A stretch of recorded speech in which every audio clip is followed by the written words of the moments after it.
Imagine, tu vis dans un endroit réputé pour être hanté, et tu découvres un jour que tout ce qui se dit est en réalité vrai. Et pire, tu as un rôle à jouer dans tout ça. Cette série, c'est Fright Crew. Aujourd'hui, je t'emmène avec moi découvrir les mystères derrière tous ces monstres, mais aussi pourquoi cette série a été oubliée. Attention, ça va spoiler.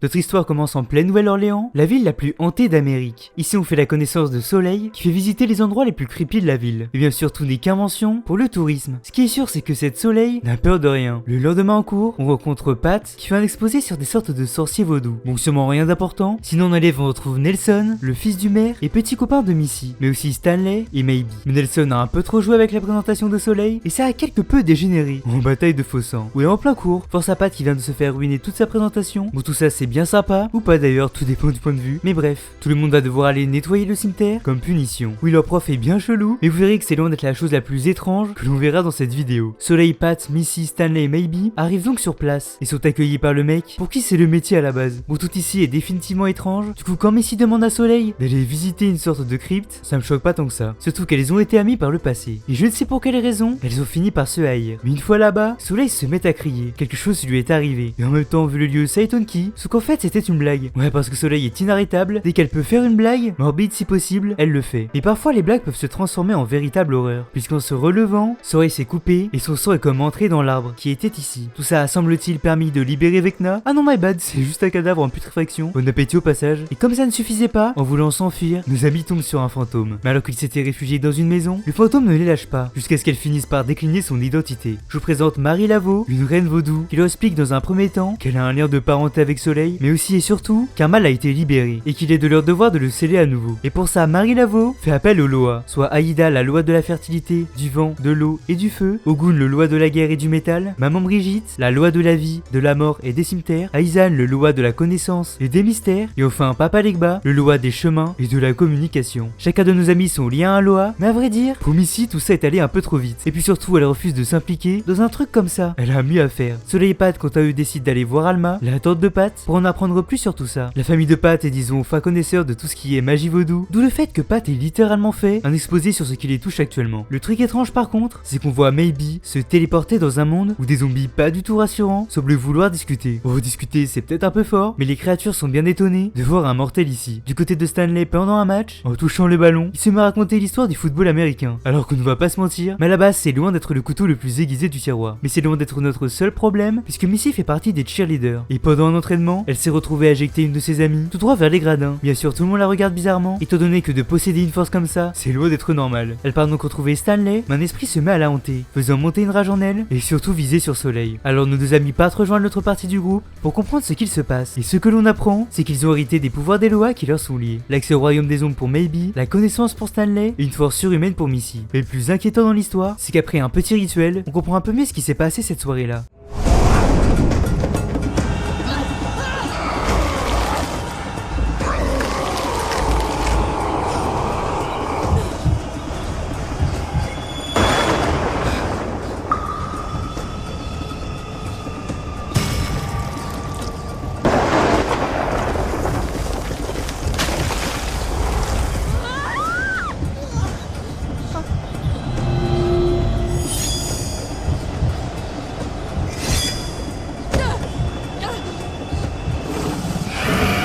Ouais bon en fait on comprend pas grand chose de plus, juste le sang de Soleil semble avoir agi comme une clé, permettant de libérer un démon, sûrement pas très amical. Bon tout ça c'est bien cool, mais Pat et Soleil sont censés avoir des pouvoirs aussi. Et justement Missy est toujours influencée par cette voix qui l'incite à attaquer son ancien ami, ce qui libère le pouvoir, le contrôle des flammes. Bien stylé. Et quant à Pat, il semble pouvoir comprendre tout ce qui vit. Mais Missy ne s'est pas calmée pour autant, et même pire que ça, elle est bien déterminée à faire la peau de la personne qu'elle juge responsable de tout ça. Elle est tellement déterminée qu'elle m'a dû faire appel à un rougarou, une sorte de loup-garou, et qui peut globalement se transformer quand il le souhaite. Mais rien n'y fait, et à force de tout détruire, Missy se retrouve ensevelie. Et en allant la voir, on découvre un corps sans vie. Dans le monde des ombres, on observe d'ailleurs son âme. Mais nos amis ne veulent pas qu'elle meure, alors ils ont peut-être un moyen. Pour ça, Maybe va demander à son âme si elle est d'accord, ce qu'elle accepte, et c'est comme ça que le rougarou a tapé son meilleur croc. En vrai, il ne l'a pas dévoré, mais transformé à son tour en rougarou. D'ailleurs, lui c'est loup, et pour la petite blague, son nom c'est garou. Donc ça fait loup-garou, alors qu'il passe son temps à dire qu'ils n'en sont pas. Mais bref, Missy est sauvée, sauf que les rougarous sont connus pour manger les enfants. Ne me demandez pas pourquoi, je ne sais pas. pas moi-même. Mais ce que je sais par contre, c'est que Stanley a une sœur et Missy semble tout de suite avoir envie de lui rendre une petite visite. Heureusement pour nous, elle est chez le maire First. Ils peuvent donc aller la récupérer pour la sauver. Pendant ce temps, Maybe et Pat sont allés récupérer de quoi calmer Missy. Tout le monde se retrouve donc à la pizzeria de Lou. Et après un petit combat, nos amis font appel à Ogun, le loup lié à Missy. Sometimes the monsters are out there, and sometimes they're in here. Be strong enough to face them all.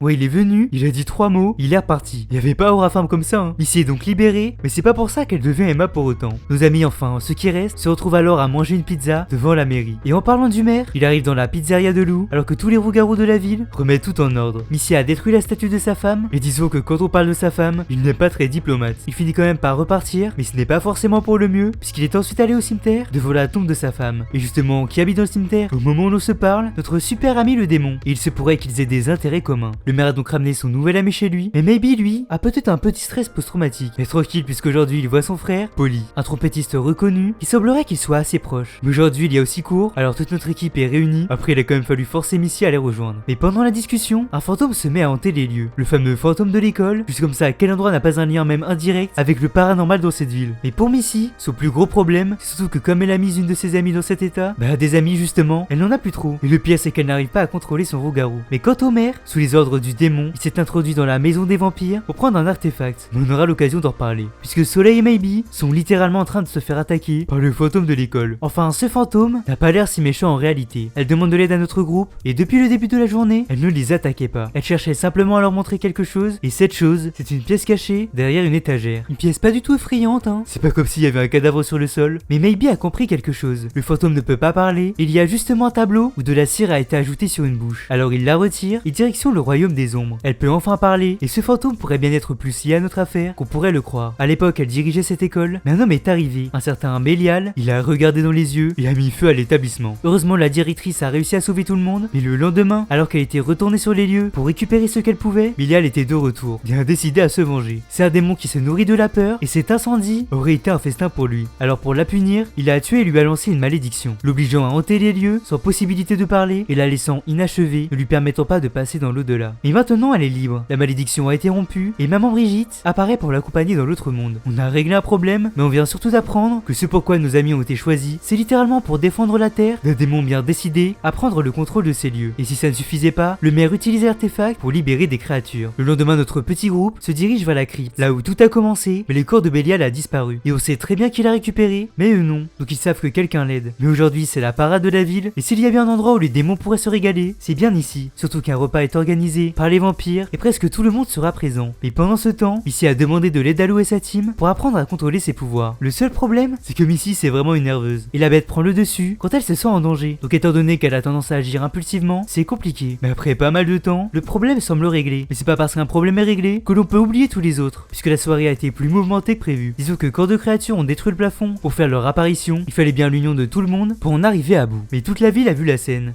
Hope you enjoyed the show. Come back next week for more thrills and chills. Thank you.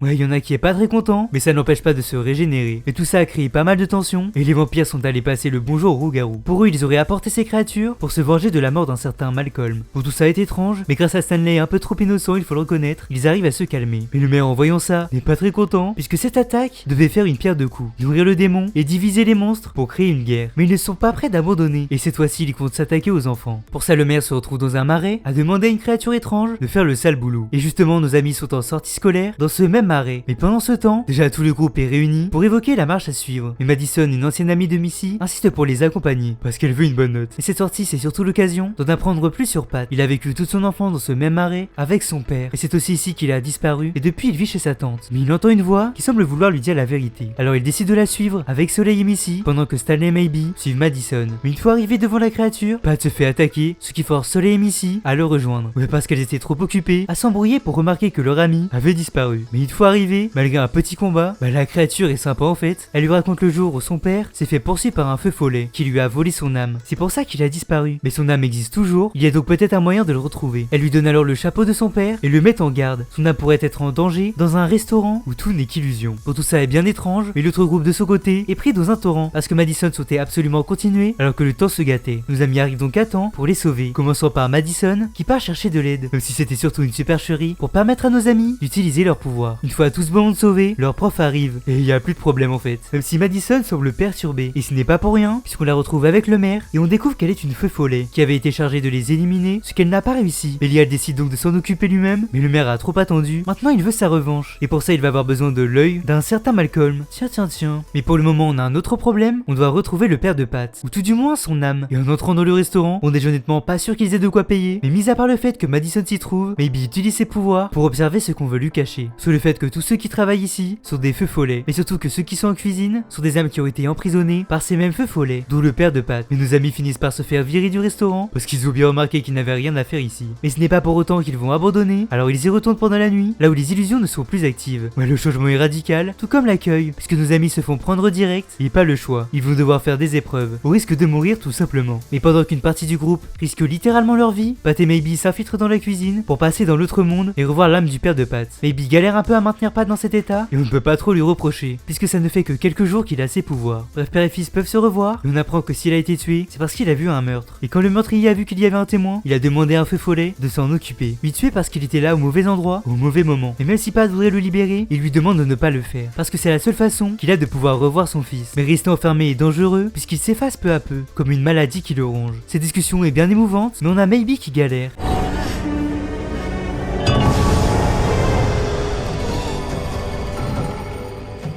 Papa Legba, maman Brigitte.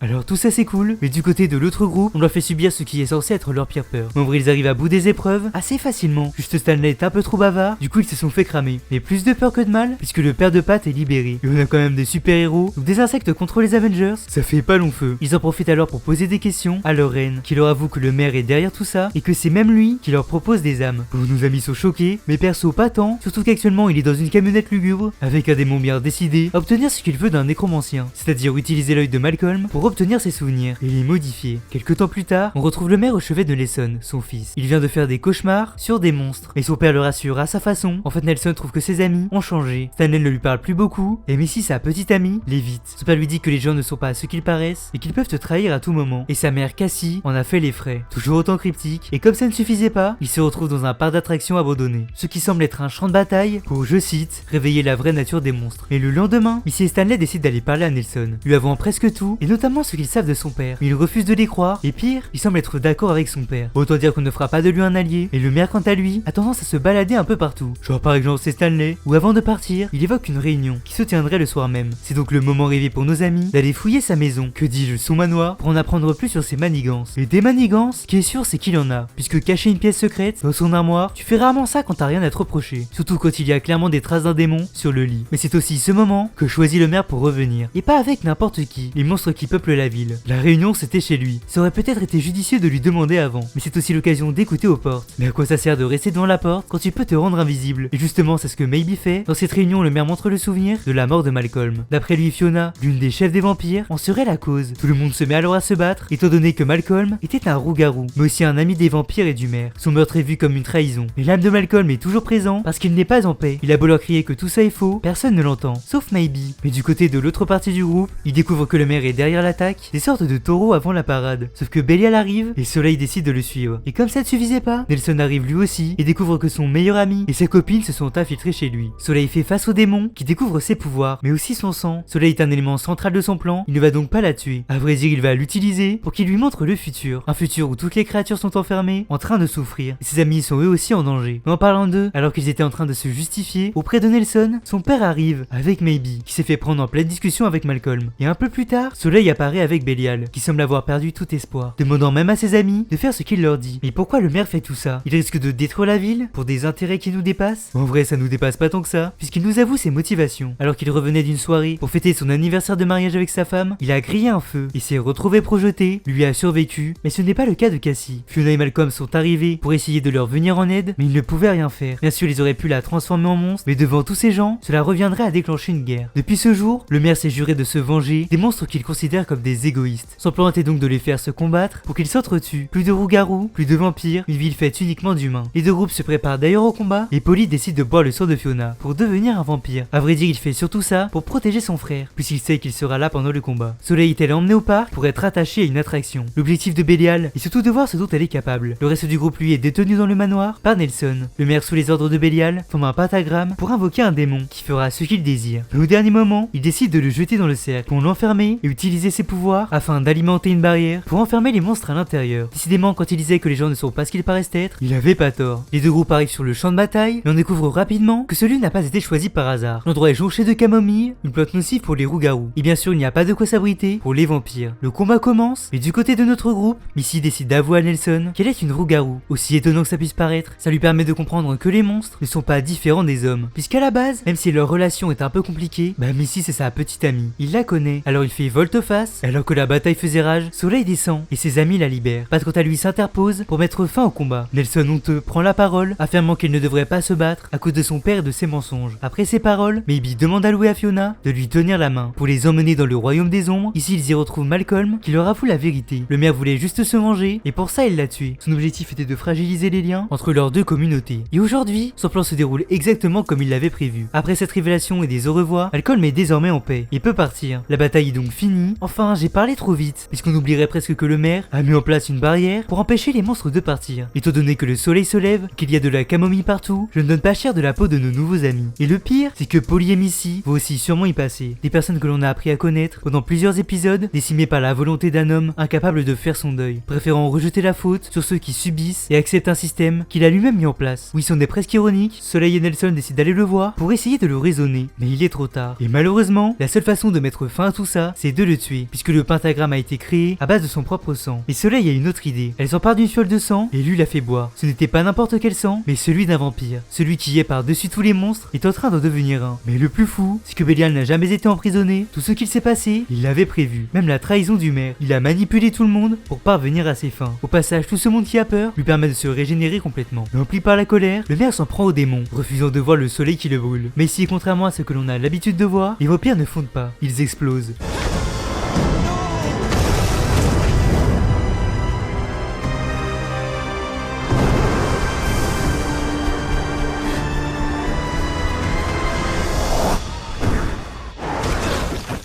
Tout le monde est sauvé, enfin sauf le maire du coup. Donc la paix peut enfin revenir. Mais une explosion, ce n'est pas ça qui va arrêter un démon, loin de là. Et maintenant il est plus fort que jamais, utilisant une branche de l'arbre de la crypte pour y faire sortir une créature pas du tout rassurante. Et Soleil quant à elle a perdu ses pouvoirs. Aïda semble l'avoir abandonné. Il y en a un qui compte bien s'en servir à son avantage. You belong to me, Soleil.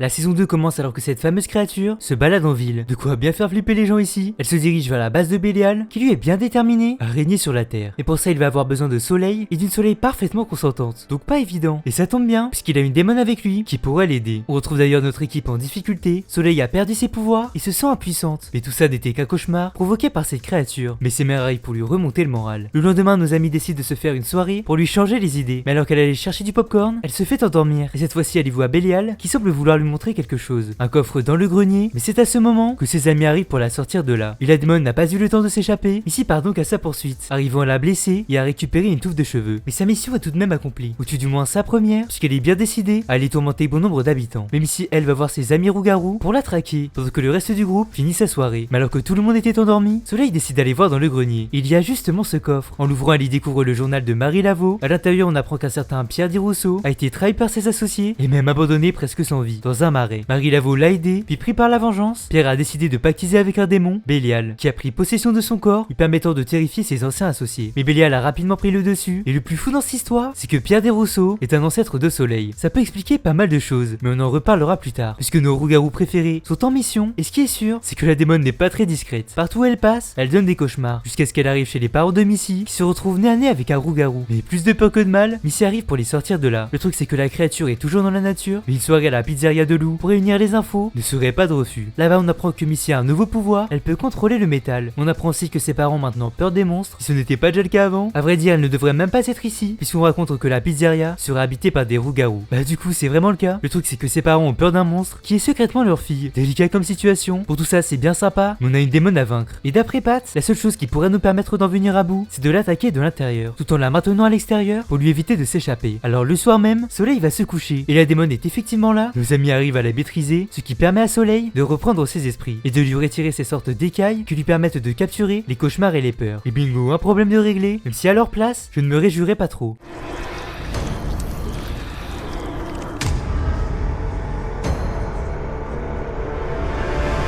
Mais le lendemain, ce n'est pas plus joyeux, c'est l'heure de l'enterrement du maire. Et même si ce n'était pas un saint, il y a quand même pas mal de monde. Mais alors que tout le monde se recueillait, Soleil se dirige vers la crypte et tombe justement sur notre démon préféré. Il nous apprend que Pierre est toujours dans un coin de sa tête, mais surtout que Soleil va finir par le rejoindre. Pour lui, c'est même inévitable. Mais une fois parti, Soleil n'a d'autre choix que d'aller voir la nouvelle mère de la ville, qui est aussi la mère de Stanley, pour lui demander de faire partir tout le monde, parce que rôder dans un cimetière, alors qu'un démon est ici, c'est trop dangereux. Alors elle simule un incendie, mais il y en a un qui ne croit pas trop à cette version. Et en cherchant un peu, il la surprend. Lui d'ailleurs, c'est Brock, aka le mec le plus détestable de la série, et pourtant il a de la concurrence. Mais Soleil décide de ne pas trop lui donner d'importance. Le problème, c'est que c'est un nerveux. Il y en a un qui aime bien les nerveux. Mais pendant ce temps, on apprend que Nelson est venu vérocher Stanley, ils sont amis d'enfance, et à vrai dire, il n'a nulle part où aller. Et Nelson est un peu perdu, avec tout ce qu'il s'est passé, il n'arrive plus à se comprendre lui-même. Alors il décide de partir. Pendant une petite séance de lecture, qui nous montre Pierre perverti, quelqu'un arrive pour passer le bonjour à Soleil. Ah, j'ai dit quelqu'un, plutôt quelque chose, alors elle fuit. Mais ses amis arrivent rapidement pour l'aider, sauf que le monstre est trop puissant, et risque de les tuer, alors Soleil cède. Bélial lui propose son aide, et elle accepte. Retrouvant ses pouvoirs, enfin acceptant surtout ceux de son pire ennemi, ce qui lui permet d'en arriver à bout. Et ce pouvoir provient de la haine, et ce n'est jamais très bon. Et bien sûr, celui derrière tout ça, c'est Brock, qui a passé un marché avec le démon, mais quelque chose me dit qu'on risque de le revoir très bientôt. Mais du côté de Stanley et Pat, ils ont retrouvé Nelson dans son ancienne maison. Et comme on l'avait deviné, il avoue être perdu. Son père c'était tout ce qui lui restait. Et en mourant, ce monde s'est effondré. Surtout quand avant sa mort, il a appris qu'il n'était pas celui qu'il prétendait être. Il y en a un qui a connu une situation semblable, Pat. Lui aussi a perdu son père et a dû aller vivre chez quelqu'un d'autre. Et Pat, c'est un gars beaucoup trop gentil, les seuls se sent coupable puisque son père a tué le sien. Et Pat ne lui en veut pas, parce qu'au fond, il n'y pouvait rien. Alors ils se mettent à casser des vases pour extérioriser tout ça. Et ça marche plutôt bien. Ah, et d'ailleurs Pat peut soigner maintenant. Tout est donc réglé. Enfin, Soleil est quand même hanté par Bélial, donc compliqué. Et en parlant de Bélial, comme il a perdu sa démone, il est bien déterminé à avoir un peu d'aide. Il fait alors apparaître un bouffon, mais non, c'est pas une insulte, c'est vraiment le cas. Bref, son objectif est de séparer le groupe pour isoler Soleil. Et justement, le soir même, on apprend que le père de Stanley a été attaqué à l'usine et que bon nombre de ses collègues ont failli y passer. Alors notre petite équipe décide de se diriger là-bas. Et le bouffon y est justement, mais alors que Stanley s'était rapproché de lui pour savoir comment le battre en le touchant, il se fait mettre à collier et contrôler, allant même jusqu'à presque tuer Nelson. Heureusement pour nous, un travail d'équipe et tout est réglé. Enfin, le bouffon a quand même réussi à s'échapper, et pour la prochaine fois, la seule façon de le vaincre est de saisir son rire. Ça ne veut absolument rien dire, alors on va simplement croiser les doigts pour qu'il abandonne, hein. Mais du côté de Bélial, il est allé voir la mère de Soleil pour connaître l'emplacement d'une ancienne amie, Antoinette du Sang. Il voit Pierre vaincu par Fiona parce qu'elle refusait de s'unir avec les mortels. C'est d'ailleurs sûrement elle qui a transformé Otis, le mari de Fiona, mais elle a été enfermée par des faux follets, et au vu de sa détermination, ce n'est pas plus mal. Le problème c'est qu'une voix Pierre comme ça en liberté, c'est une très mauvaise chose. Mais de côté de l'autre partie du groupe, Missy et Soleil se retrouvent dans un endroit magnifique. En fait, Soleil est un peu perdue, elle n'osait pas avouer à ses amis la provenance de ses pouvoirs. Elle qui était toujours prête à aider, à agir, se sentait inutile et a cédé à Bélial, juste parce qu'elle n'a pas eu le courage de leur parler. Et maintenant, elle est plus liée à Bélial que jamais. Et elle n'a même pas ses pouvoirs de Loa. Enfin ça c'était avant une petite discussion avec son ancienne meilleure amie retrouvée. Elle peut se concentrer et comprend quelque chose. Si elle avait perdu ses pouvoirs, ce n'est pas parce que sa Loa l'avait abandonnée, mais parce qu'elle s'était perdue elle-même. En passant un moment passé avec ses amis, elle arrive à retrouver ses pouvoirs. Ils sont en quelque sorte alimentés par leur lien d'amitié. Ah, et maintenant elle peut contrôler l'eau aussi. Mais Bélial quant à lui décide d'utiliser ses pouvoirs pour créer une sorte de cocon de la démone. Ouais, pas rassurant. Et ce qui ne l'est pas non plus, c'est quand Missy est rentrée chez elle et que ses parents ont découvert qu'elle était une rouge-garou. Mais le bouffon lui est de retour auprès de Bélial, qui n'est pas super content de sa performance. Alors il le fait partir, et bien sûr laisser un bouffon dans la nature, c'est pas une superbe idée, surtout quand il vient faire peur à tout le monde devant une boutique pas comme les autres. Disons que quand la vendeuse ressemble à ça, qu'elle a les yeux et la peau jaune, oui c'est un Simpson, perso je fuis. Elle semble connaître Bélial. Elle lui a préparé une petite surprise. D'ailleurs son nom c'est Gerda, et vous allez voir que c'est loin d'être une sainte. Elle poignarde notre démon, et là on aurait pu s'attendre à ce qu'il n'ait rien. Eh bien c'est pas du tout le cas. Pierre va petit à petit reprendre sa place, jusqu'à ce que le démon soit presque effacé. Ouais, retournement de situation, mais c'est pas perdu pour autant. Et Bélial compte bien se servir de nos héros pour se sauver, puisque pour reprendre le contrôle de lui-même, il faut tuer Gerda. Et pour ça, seul le vide argenti, un médaillon, est suffisamment puissant pour la vaincre. Mais un démon ne peut pas le prendre, sinon c'est lui qui mourrait. Donc notre équipe pourrait bien être mise à contribution. Surtout que les parents de Missy, comme ce sont des bons parents, ils acceptent la différence de leur fille et essayent de la comprendre. Bien sûr que non, ils rejettent cette part d'ombre et lui promettent de trouver un moyen de la libérer. Alors même qu'elle leur répète qu'elle est heureuse comme ça. Et bien sûr, il fallait qu'ils tombent sur Bélial, qui les emmène chez Gerda. Elle peut effectivement faire disparaître le loup-garou de Missy, mais en échange, ils devront lui donner un tableau. Ouais, c'est plutôt pas cher payé, donc ils acceptent. Missy a bel et bien perdu son pouvoir. Mais comme on s'en doutait, il fallait lire les petites lignes, puisque ses parents sont maintenant enfermés dans leur propre tableau. Et si nos amis n'arrivent pas à les sortir de là, ils seront perdus à jamais. D'ailleurs, si Gerda fait ça, c'est pour leur voler leurs années de vie, pour lui permettre de vivre plus longtemps. Effrayant tout de même. Alors Bélial en profite pour apparaître devant Missy et lui parler du vide argenti. Même si c'est pas un mec de confiance, nos amis n'ont pas vraiment le choix. Gerda a d'ailleurs mis la main sur Bélial et l'a enfermé. Oui, le méchant de notre histoire, qui se fait ridiculiser comme ça, c'est une dinguerie. Mais le temps presse et Missy décide de prendre la place de ses parents. Étant donné qu'elle est jeune et qu'en plus elle a des pouvoirs, elle devrait pouvoir lui donner bien plus d'années de vie. Alors elle accepte. Mais dans le tableau, c'est un peu plus tendu qu'elle ne le pensait. Nos amis décident d'aller chercher ce vide argenti et c'est un pirate fantôme qui le possède. Et après un petit chantage, il les amène à son trésor, sauf qu'après avoir récupéré le médaillon, bien sûr tout ça a été un piège et Maybe se retrouve bloqué. C'est à ce moment que Polly, son frère, arrive pour le sortir de là, ce qui leur permet aussi de se parler franchement. En fait, depuis qu'il s'est transformé en vampire, ils ne partagent plus grand chose. Avant ils allaient se balader, jouer ensemble, cuisiner, ou encore manger de bons petits plats, mais tout ça est révolu juste parce que son frère a voulu rejoindre les vampires. Et Polly lui avoue que s'il a pris cette décision, ce n'était pas pour lui-même, mais pour le protéger. C'est vrai que Maybe a des pouvoirs, il combat des créatures tout aussi folles les unes que les autres, et Polly s'inquiète. Il veut pouvoir être là pour le protéger si nécessaire. Alors il se pardonne. Bon, tout ça c'est bien joli, mais on a Missy qui est sur le point de rester bloqué dans un tableau. Alors nos amis se dirigent vers le magasin et atteignent l'arrière-salle, où est enfermé Bélial, ou plutôt Pierre, puisqu'il prend peu à peu le dessus. Il demande d'ailleurs à sa descendante de ne pas faire les mêmes erreurs que lui. Faire confiance à un démon a été la pire erreur de sa vie. Il a pas tort, mais nos amis arrivent devant Gerda, et après un combat loin d'être simple, elle est mise hors d'état de nuire, permettant ainsi de libérer Missy. Petite discussion de famille qui s'ensuit, et ses parents commencent à la comprendre. Il a quand même fallu qu'une famille passe près de la mort pour qu'ils comprennent qu'ils doivent accepter leur fille comme elle est. Et Bélial dans tout ça a été libéré, donc un problème de régler, 10 de retrouver. Non, c'est pas ça qu'on dit. Mais le lendemain en cours, on retrouve Brock, bien décidé à harceler Missy, et bien sûr elle finit par péter les plombs, dévoilant sa vraie identité devant toute l'école. Mais de retour chez elle, ses parents décident de la soutenir. Et Bélial dans tout ça, il avait une petite faim, donc il allait faire une petite visite au restaurant des Feux Follets pour aller récupérer l'âme d'une ancienne amie, pour la mettre dans son corps et la faire revivre. Mais il décide d'utiliser son propre sang, et ça aura son importance. Mais du côté de nos amis, et de tous les monstres en réalité, la situation est au moins tout aussi compliquée. La mère a décidé d'organiser une réunion avec tous les habitants et monstres. Ils veulent saisir cette opportunité pour mettre en place un rêve qu'ils ont depuis longtemps, vivre en harmonie avec les humains. Et honnêtement, ouais, non, ça se passe pas si bien. En fait, surtout avec Brock, qui veut décidément pas lâcher nos amis. Quand je vous disais que c'était le personnage le plus détestable de la série, je ne vous ai pas menti. Et le pire, c'est qu'on n'est pas au bout de nos surprises avec lui. Mais bref, alors que l'idée de vivre avec des monstres commençait à faire son petit bonhomme de chemin, c'est le moment que choisit Antoinette pour faire son apparition. Les humains sont donc confinés pendant que les monstres l'attaquent. Et ils arrivent à la maîtriser plutôt facilement. La seule façon de s'en débarrasser, c'est de lui faire goûter au soleil. Et quand je vous disais que le sang du démon aurait son importance, bah c'est maintenant. Elle arrive donc à s'échapper pour se remettre d'aplomb. Les humains ne sont donc pas très rassurés, mais c'est à ce moment que la sœur de Stanley va voir Missy encore transformée, prouvant à tout le monde que sans a priori, la cohabitation est largement faisable. Alors tout ça c'est tout beau tout mignon, mais le problème Antoinette est toujours présent. Et alors qu'elle tenait la mère, et du coup aussi la mère de Stanley, il se découvre de nouveaux pouvoirs. La faisant tomber dans une faille, Fiona décide alors d'aller y mettre un terme, quitte à devoir y laisser la peau. Littéralement puisqu'elle crame un peu là. Mais elle finit par réussir à la vaincre, prouvant aux humains que les monstres seront toujours prêts à les protéger. Mais on commence à connaître la chanson, les galères ne sont jamais finies avec Bélial dans les parages, et son cocon a bien grandi. Pour fêter la réunification, nos amis décident de créer une sorte de festival. Pour ça ils créent des gris-gris pour savoir si un démon est dans les parages. Et en vrai tout se passe vraiment bien, et quand je disais qu'avec Brooke le pire était à venir, eh bien je parlais de maintenant. Puisqu'il est allé voir Bélial, elle lui a demandé de créer un monstre qui pourrait les aider à tuer tous les loups-garous et vampires, ce qu'il a gentiment fait. Mais l'ancienne amie de Missy, celle qui s'était envolée tout droit vers les gradins, commence à remettre un peu en question ses pensées. Au festival le bouffon est arrivé, et nos amis décident de le faire fuir, mais aussi de le suivre, et c'était une bonne idée, puisque l'on apprend que l'objectif de Bélial est de détruire l'arbre de vie présent dans la crypte. Alors pour le moment on ne sait pas vraiment pourquoi, mais ne vous inquiétez pas, cet arbre est bien plus puissant qu'on ne pourrait le penser. En fait on a juste à demander à Stanley. Well, the Tree of Life has been around since forever.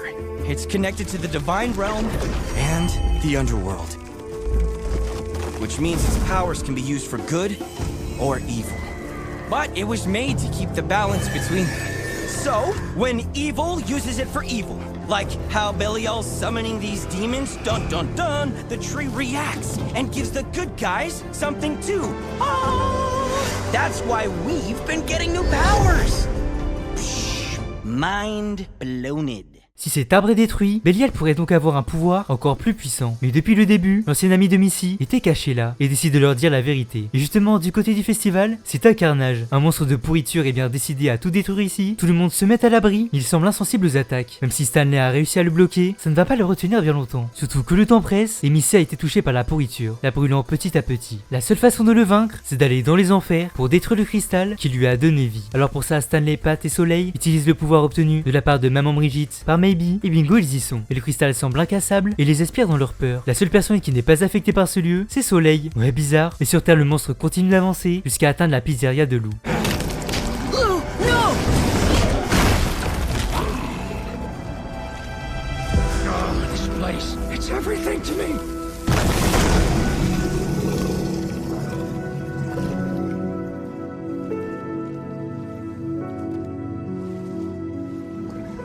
Et son nouvel objectif, c'est l'endroit où vivent les vampires. Mais du côté de Brock, il confronte Nelson, qui préfère rester avec Missy plutôt que d'aller avec son ami. Et Brock est borné, tous ses amis l'ont lâché avant qu'ils étaient allés trop loin, et c'est le seul qui refuse de changer d'avis. Je rappelle que c'est cette mentalité qui a causé la perte de l'ancien maire. Alors que Missy avait perdu connaissance, Soleil et ses amis comprennent quelque chose. Si elle n'est pas affectée par ce lieu, c'est parce qu'elle est liée à Belial. Et comme elle possède une partie de ses pouvoirs, elle peut les utiliser pour détruire le cristal, ce qu'elle réussit à faire. Et grâce à Stanley, elle redevient elle-même. Après être sortie, sur Terre tout le monde est sauvé, on retrouve même une issue en pleine forme. Le festival peut donc reprendre, un bouffon arpente les allées, offrant des cadeaux à tout le monde, et ce qui devait arriver arriva. La ville est contrôlée par le sbire de Belial, et le pire c'est que Brock arrive pour se plaindre. Si celui-là on pouvait le laisser sous collier, ça m'arrangerait. Mais si notre démon favori a fait tout ça, c'était pour forcer Soleil à le suivre, et donc à détruire l'arbre. En mettant toute la ville et ses proches sous contrôle, elle n'a d'autre choix que d'accepter. Enfin on parle quand même de Soleil là. Alors même si on a réussi à lui mettre un collier, elle ne change pas d'avis. Mais ses amis ont besoin d'elle pour sauver tout le monde. Et ça tombe bien, on a une touffolée de notre côté, qui a la capacité de pouvoir se métamorphoser. Alors il les échange en cachette, et bien sûr après avoir sauvé pas mal de monde, il découvre la supercherie. Mais il a une roux-garou avec lui. Et son plan est d'utiliser et matérialiser ses peurs. Et justement, ses peurs c'est de voir sa ville détruite. Un immense monstre vient donc attaquer la ville, mais impossible d'en venir à bout. Il se régénère sans cesse. Il menace même de détruire le restaurant des vampires, les condamnant tous. Alors Fiona et Otis prennent une lourde décision. Ils lèguent leur restaurant à Polly et partent pour une dernière danse.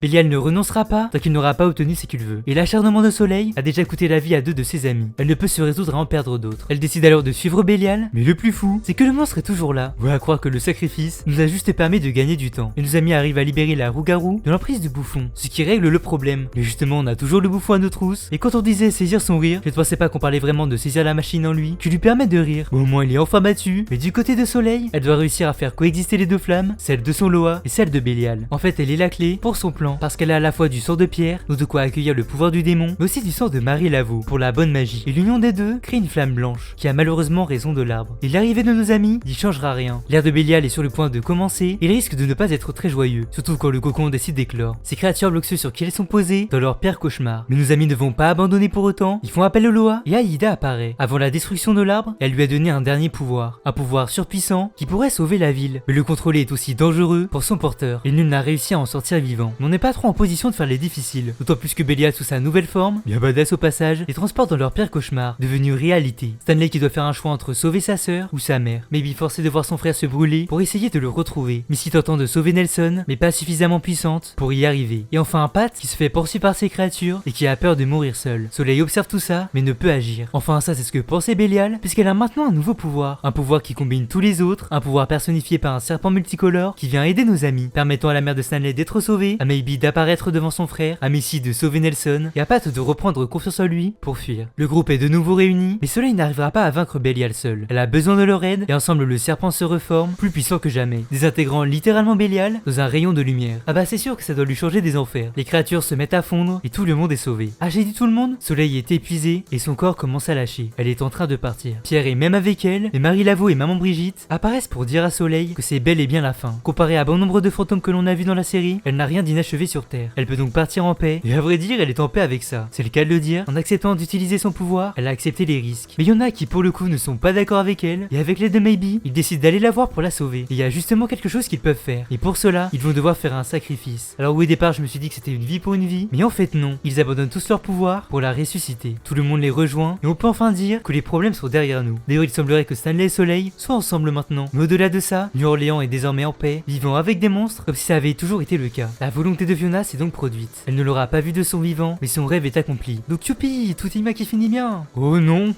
En fait, on va dire que si, puisque c'est comme ça que se finit cette série. Et pour ces vidéos, j'en ai connu des situations étranges. Mais celle-là, c'est quand même une championne. Moins d'un mois après la sortie de la saison 1, Hulu et Peacock ont annoncé une saison 2. Ce qui nous fait penser que les résultats étaient suffisamment bons, ou tout du moins qu'ils croyaient en ce projet. 6-7 mois après la saison 2 sortait, mais depuis, plus rien. Aucune annonce d'une saison 3, aucune annonce d'annulation, aucun communiqué de DreamWorks, Hulu ou Peacock, comme si la série avait disparu du jour au lendemain. Et pourtant, la fin de la saison 2 amène très clairement vers une saison 3. Mais depuis la sortie de la saison 2, on n'a juste plus aucune nouvelle. Alors on peut quand même théoriser sur les raisons de cette mi-annulation, pas vraiment annulée. Les 2 saisons globales auraient une audience insuffisante. Ce qui me fait dire ça, c'est que la série est destinée à un public difficile à définir. Elle visait un entre-deux, plus sombre qu'une série jeunesse classique, mais moins mature qu'une série pour adultes. Au-delà de ça, beaucoup de spectateurs ont découvert la série longtemps après sa sortie, et c'est mon cas, ce qui me laisse penser que Hulu et Peacock ont pas investi dans son marketing. Alors on peut toujours espérer une saison 3, mais plus de 2 ans sans nouvelles, c'est souvent synonyme d'abandon. Bref, c'était Snox, n'hésitez pas à vous abonner, à liker, à commenter si cette vidéo vous a plu. N'hésitez pas aussi à me proposer des séries du même genre, d'où je pourrais parler en vidéo. Et puis nous on se retrouve bientôt pour une prochaine vidéo.